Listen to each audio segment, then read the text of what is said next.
এবং সবচেয়ে ভয়ঙ্কর ব্যাপার হচ্ছে আপনি যখন কারোর উপর জুলুম করেন, ওই মাজলুম আর আল্লাহর মাঝখানে কোনো ফারাক থাকে না। আল্লাহ ওই ফারাকের পর্দা উঠায় নেয়, দোয়া করলেই ওটা আরশে যেয়ে কবুল হয়ে যায়। খবরদার, মজলুমের কান্না কখনো বৃথা যায় না। জীবনের কোনো না কোনো সময়ে এর প্রায়শ্চিত্ত আপনাকে করতে হবে।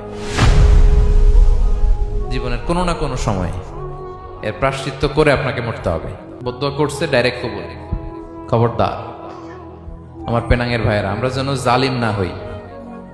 In it's any form, operation in it's any form, যেই কোনো ভাবে, যেই কোনো ক্ষেত্রে, যেই কোনো ধরনের হইতে পারে জুলুম। কাউকে আপনি ছোট্ট কোনো কাজে ঠকালেন, বন্টন নীতিতে ঠকালেন, হ্যাঁ, জমি মেরে দিয়ে ঠকালেন, আমানত মেরে দিয়ে ঠকালেন, ইন ইটস এনি ফর্ম যদি জুলুম করে থাকেন, খবরদার, মজলুমের কান্না কখনো বৃথা যায় না।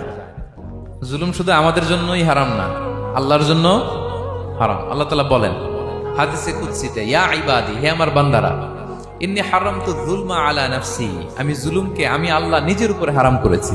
ওয়া জাআলতুহু বাইনাকুম মুহাররামা, এবং এই জুলুমকে তোমাদের উপর হারাম করেছি। ফালা তাযালামু, তোমরা একে অপরের উপর জুলুম করো না।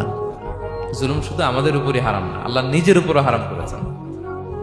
তাহলে জুলুমের সাথে কি মুমিনের কোনো সম্পর্ক থাকতে পারে?